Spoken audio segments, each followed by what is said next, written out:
Hey folks, it's Frithgar here, how you doing? Welcome back to Farming Simulator 22 here in the Risoux Forest. Like that. And that will take us through until May. I'm still sticking with 1 day per season, I think. I think it's going to work out better for us if we go with the 1 day per season. And it's hooving it down with rain at the moment, so let me just see when the rain is going to stop. That's like 10 o'clock, so we can wait for that to stop.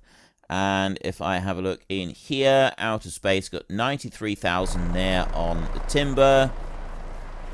If I go over this way,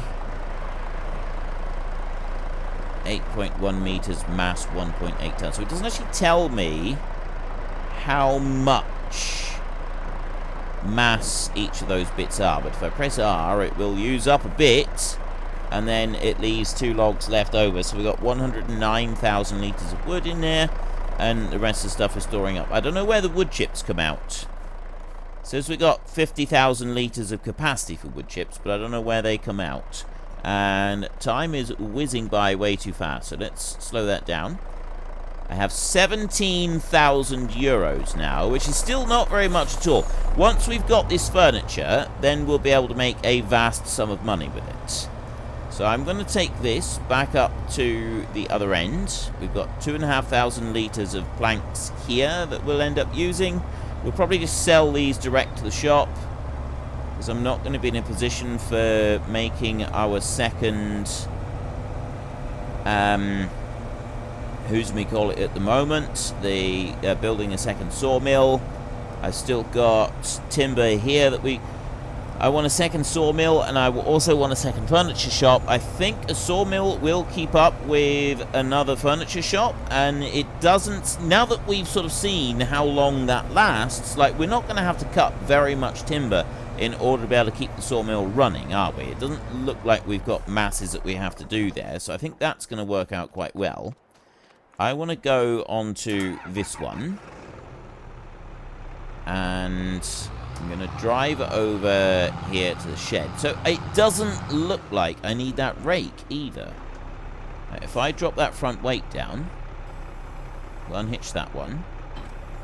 And I'm going to be doing a load of mowing. So I've got the 2 mowers on the back, but because these leave everything in a windrow, I don't necessarily need to go and use that rake. I mean, I'm thinking I probably will use the rake. So if I bring you out, and then I go and pick up the front mower, and we'll run out, I will leave it, put in the, we'll do it how it's been doing it, putting it into a windrow. We'll run it like that, but, yeah, I don't know if I should, I'll see if we want to use the rake, because if we don't, if we're not going to use the rake this time, if we think that we don't need it, we'll sell the rake. But I mean, what's the width on that rake? That's the first thing that we want to find out. Is we want to go here to the stuff that we own, the mowers first. Wait, let's go to the stuff that we actually own. Mowers in here. These are 10 meters of width for the mowers. So it's 10 meters. And the windrower right here is 14.7. So it would put 2 rows into one if we wanted to do that. Honestly, I'm not sure that I actually want it to do that.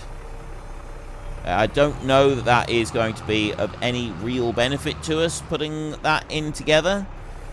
Oops, no, I don't want to do that. I want to start it up.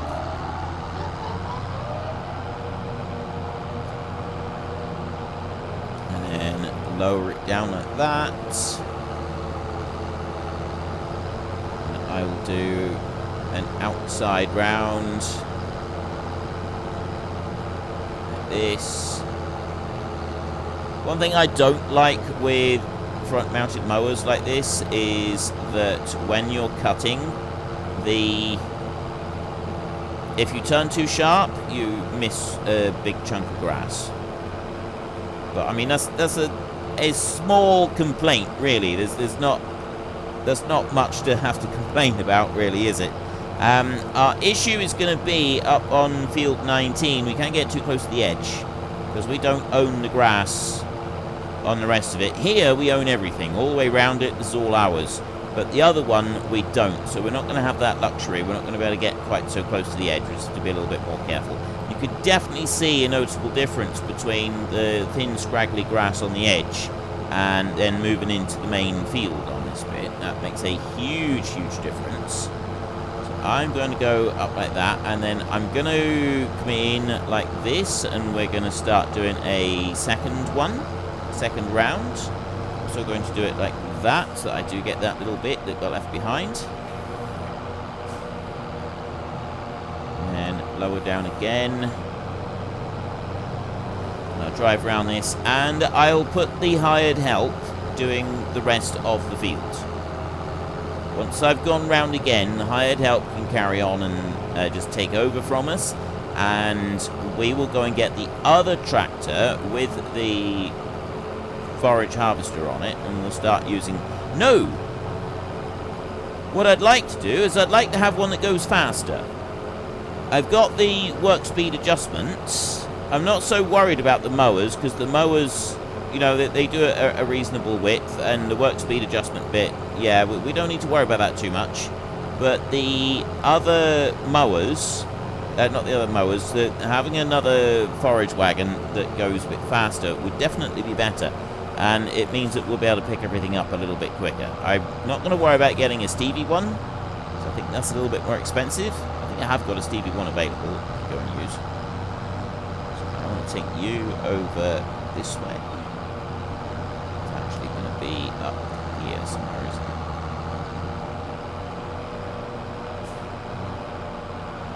What's the angle going to be? Well, that's going in a straight line parallel with the map there. Sure, that's going to be to our advantage. So the 45-degree angle is probably going to be better, which is about there. Let's try that one. So I'll bring that back down here. I think that's about right there. Oh, okay. It's quite a bit more than I thought. All right, that's fine. That will work. That will work just fine. So I'll leave you there, and I want to switch to this tractor. Let's see if this tractor is going to do the stuff we want. It starts quickly, it moves quickly and efficiently. This is all good.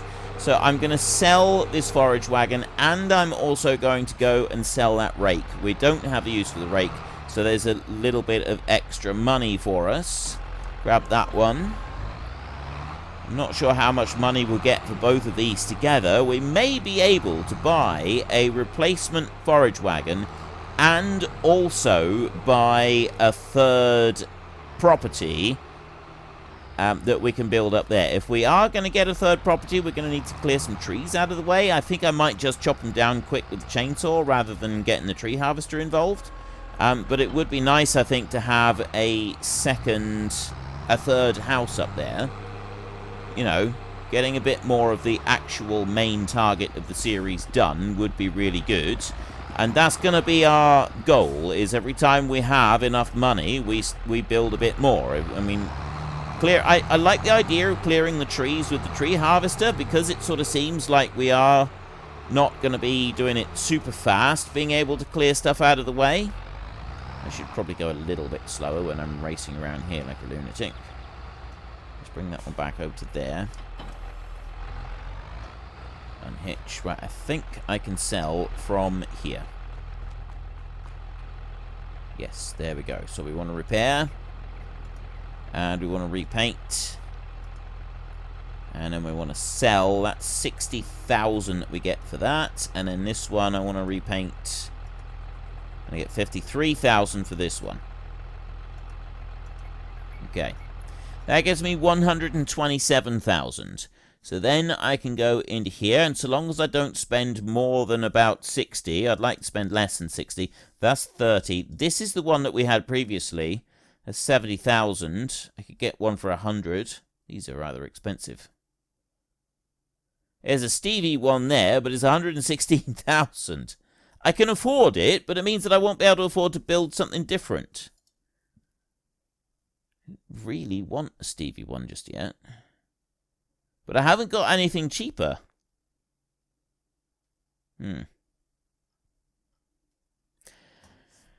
Right, well, that's kind of thrown a spanner in the works. I didn't want to go straight in for, rushing into the whole Stevie thing just yet. Stevie, up to 240 cubic meters, that one is. Yeah, this is a Stevie with extra capacity. I haven't updated my Stevie mods collection for quite a while, though. So I could get that one. I've never done is I've never actually used one of these with the silage additive and seen what that's all about. So there's that one there I can get, but again, even getting that one, I'm still dropping down below the limit. If I buy that, I'm not going to have enough left over to build another house. So we're going to have to put the building of the house on hold for a little bit, and we will go something else. So this one holds 32,000. I like the sound of that. There's 32,000 litres there instead of this one here, which is the one we had, which is 26. So slightly more. It's not a massive amount. 150 horsepower tractor, I think the one that we've got would be alright to pull that. And silage additive tank is plus 2,000. And the silage additive gives you additional space, doesn't it?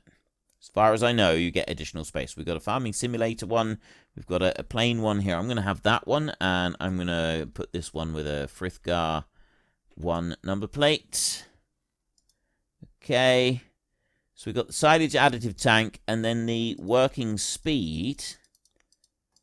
27k is maximum for that. Wheels, we'll just go with standard. So I'm going to buy this one. I don't want to be leasing everything. 77,500.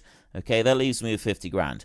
Back out of there, and then you go this way. So, no idea about... Nope, it's in here somewhere, pallets.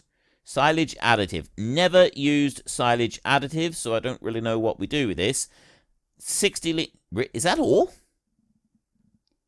So how much am I supposed to take? Beside diesel, silage additive barrels there's 1,500 litres. There's literally just 60 litres. How do I know what the... So look, that can have silage additive, 26. I mean, there's only a little tiny tank on there. Alright. Well, the only way I'm going to find out is if I buy a... So I'm going to buy a pallet. And I'll see what this does. I think putting silage additives, you increase your yield. Alright. I'll take your word for it. Let's go. So we're on 47,229. €2 in fuel costs, it says up there. And 2,290 in miscellaneous costs. This tractor is very responsive, isn't it? Oh, I only have 10 litres of capacity.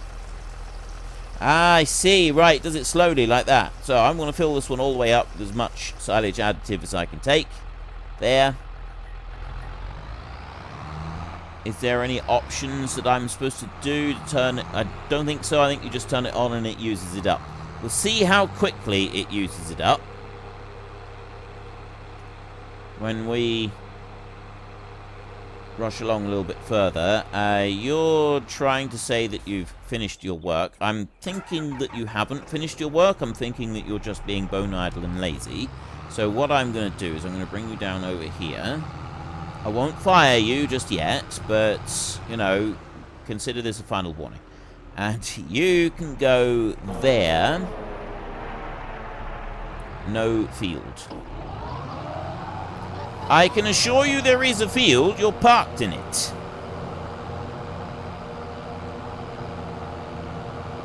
Okay, you go and do what you need to do over that way, and then we will go over this way. We're going to start using up this silage additive. How much do we use, and how quick does it go? And also, what's his tractor going to be like? We're a bit faster now. I don't know how much extra you get when you're using this thing. But I did like the way the grass was kind of like thrown up in the air as we went through. And I also really appreciate the speed that we're moving. This is good. This is definitely a good thing. We're going along at a lovely pace right here. And we're gathering up silage nice and quickly.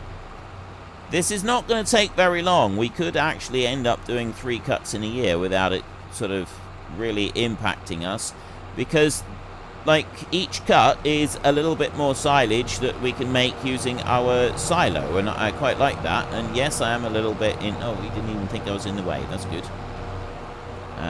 We're on 17,000 litres. This tractor's doing a really good job. I'm genuinely surprised. This tractor is actually doing a really good job. Like, he's hauling it around the field really well. I thought he might struggle with the weight of it and that, but he doesn't seem to be. He does actually seem to be dragging this along at a beautiful rate. I'm going to slow down a little bit because I kind of want to get a picture of this for a screenshot. Alright, that'll do. It's enough screenshots. And... right, the mower man is doing his thing over there. I'm wondering... he's 10 meters, he is, isn't he, with the mowing on there. I was just wondering what would be a bit quicker if we had a different type of tractor for doing the collection. We got the windrowers here. It's these. How big is the biggest one? That's 10 meters. Oh, it's the same as the mowers. It's not really going to make much difference. The only difference, like... no, I don't think it would make any difference anywhere. It's weird that we're getting that €1 in fuel costs coming through. And why have you stopped? Why have you suddenly stopped giving me my extra speed boost?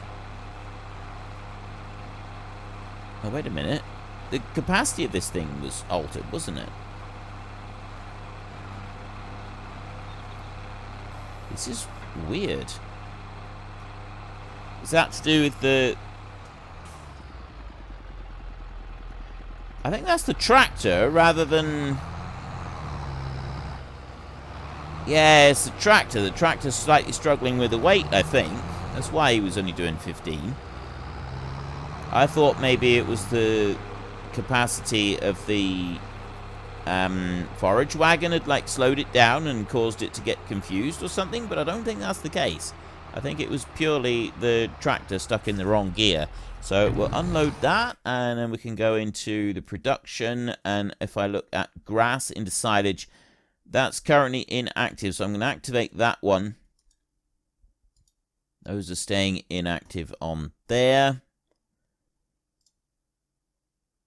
Right, how much is another furniture factory?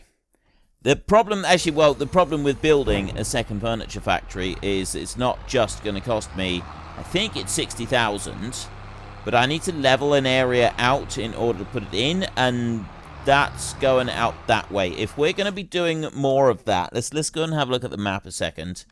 If I'm going to be building more stuff, this is what we've got right now. This is... oh, no, that's our bit there. We don't own that. That cost me 426,000 if I want to buy it. I do own a little tiny strip in behind there, but not much. So I can't really do very much on that one. But that's kind of what I want to do, is if I build more stuff... construction... I'd kind of want to go out this way, although that's quite... it drops down quite a way, I suppose, so maybe I would have to buy up that and do it down there. Or we'd end up just selling this one and move the whole production thing somewhere else. We'll figure something out. I'm not quite sure what I want to do yet. Haven't made up my mind. So we haven't even used 1 litre of the silage additive. It's just over 0.8 of a litre on the silage additive for all of it. Tractor doesn't want to slow down. That tractor over there is finished, and I cut that at a different angle to the bit that I cut first without realizing I'd done it when I first started. So I'm going to jump to you, and we're going to go up the field 19, and we're going to try and cut a piece around the outside edge of that one, and then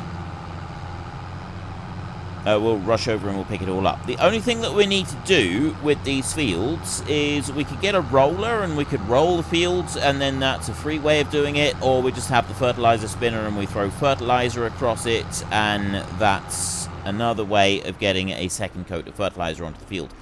If we do it with the chuck fertilizer on, it's actually better doing it that way, I think, because it's faster. It's going to be a lot faster than trying to roll these fields out, because the rolling of the fields takes, well, it can take quite a long time to go and do it. I'm not overly concerned about spending the money, and I'm not attempting to do this series as anything organic or anything like that, so I don't need to worry about just trying to get manure or doing it with the rollers or anything else. I just want to get the extra layer of fertilizer on as quickly as possible. I'm keeping out from these trees a bit so that we don't have chunks that we've missed because of the field boundary issue.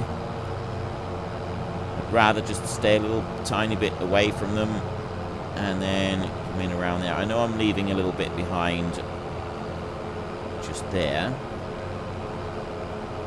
because of going around the corner, but that's going around the corner around anything else. And there's one little bit over there, and if I go here and I press H, go down across, it's going to be a little tiny strip that we want to clear up afterwards. I'm going to just leave it like that. I'm going to let that one carry on and do what it's doing. I'm not going to worry about it. So you... There we go. It's the changing gear. That's what's doing this. That's why it was running slower last time. Was because of how the gear changes work.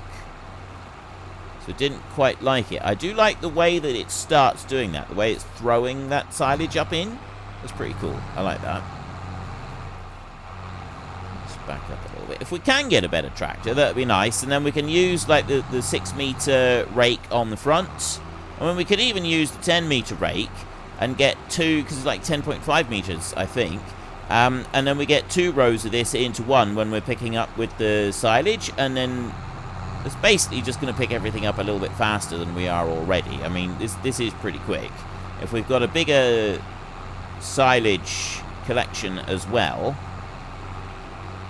it's going to be a fast way of heading towards some income, and I quite like that idea. Yeah, it's got a nice wide collection. You see how wide that's going there when we go across the other runs. That's just, it's out on the sides a little bit, and I actually really like that. I much prefer that where they do it the other way and they make sure that it's like well inside the range of what the pickup reel will actually do. I don't consider that to be realism. I consider that to be completely unrealistic, because a pickup reel will actually pull stuff in from the side slightly more than it will leave stuff behind, and it can be a bit of an issue. Like if you're doing work in a field and you're trying to cross windrows, you're trying to go across sideways, it's a bit of a problem, especially with something like grass, because grass sticks and clumps together. And so if you're going along and you're going across the windrow, it doesn't just cut it off in a straight line across the end of the pickup reel. It picks up more, it drags more in, and it clumps it, and it'll pull it in a clump. And then you could break shear bolts on your machine, and it's a bit of a jolly nuisance. You don't really want to be breaking shear bolts.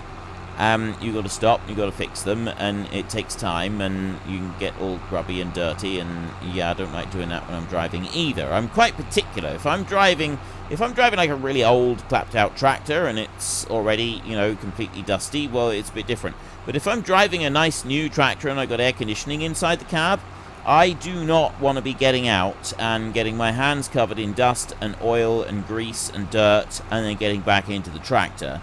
I hate doing that. I really, really despise it. And I cannot understand why some people can do that. I've seen it. I've seen people do it. They get out, their hands get covered in oil and grease, and then they get in and they drive their tractor without cleaning their hands. What's wrong with you? Some kind of monster? Who does that? Not me. But I know that some people do. However, I think I've complained about this before. I seem to remember last time I was talking about that, I had several people say, yeah, I absolutely do not drive my tractor with dirty hands. I make sure that I clean my hands first. I keep a supply of just like a bottle of water. Some people say, and I keep a bottle of water just somewhere like on the back of the tractor or in a toolbox or in the cab somewhere. and a little bit of soap, so that if I do have to get out and do something, I can do that. Other people tend to do what I do, which is... just want to check this. When I'm doing any work like that, I try to take disposable gloves with me wherever I go. Just the little rubber gloves. And then, if I've got to do something, I slip on a pair of gloves really quickly. They're the ones that get dirty, and then I do what I need to do, take those off again, and they go in the rubbish, whatever rubbish I've got for the tractor for the day, and then they can be taken home and disposed of. And I keep clean hands, which means I keep a clean cab as well, which is comfortable for driving in. It's comfortable to have clean hands when I'm driving and keeping things nice and shiny, which is, you know, quite remarkable to the people who know me, because generally by nature I'm quite a messy individual, and I don't tend to worry too much about keeping things tidy. I am quite messy, but at the same time, I really, really don't like having dirty hands and a, you know, dirty steering wheel and cab when I'm driving. It's a bit of a paradox. Definitely a bit of a paradox. Right, we've done that field already. That's all done. We will go racing off up to I'm not going to worry about going off and emptying this. I'll go straight up and we'll top up with what we've got up here. The mower is still running up there. I don't know how much is left to do. We've got a little bit of a dip on our road right there, but that's not really holding us back, is it? And then this up here, we don't own the woods here. This is not ours. I'm just going to lower that one down. There's a tiny strip of grass right there that we haven't done. And the mower is just getting its last little bit now. There'll also probably be a little tiny bit somewhere on the corner, unless... oh, no, he's doing it now. He's going out on that corner, and he's picking it all up. Am I going to beat the mower, or is he going to beat me? It's pretty close. It is pretty close. And now he's slowing down because I'm here. That's why he just slowed down. Blocked by an object. Okay, I have filled that trailer up. I did miss a few little bits there on the corner, but it's not a major problem. And I'll bring this one back down, because this one is doing just fine on this forage wagon. I'm not going to worry about... I was thinking maybe we would change them over once the mowing was finished, but we don't need to worry about that. So I can put the other one with the fertilizer spinner in a bit, which I might do that now in just a second. And then we can spread fertilizer on this field right here while I'm... actually, let's go to here. I'll set that one going unloading, so it takes a second or two. And you... right, what have you got? There's nothing that we need to do down here. I'm not going over to the other side. What I am going to do is start that one up. Unfortunately, folks, that is all we have got time for today. A massive thank you to everybody who has earned their way into the Great Book of Names. To find out some more details about all the names coming past, please head into the description and click on the link to the Discord. It's a link to another video. The link is on the other video. Please also consider checking out the links there for Nitrado, who provide gaming servers for games like Farming Simulator, Minecraft, Ark, and several others.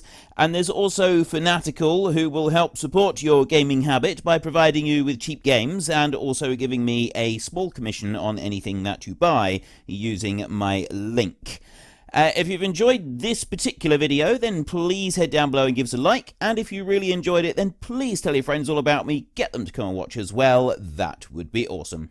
And until next time, thank you very much for watching. This is Frithgar. Goodbye, and see you later.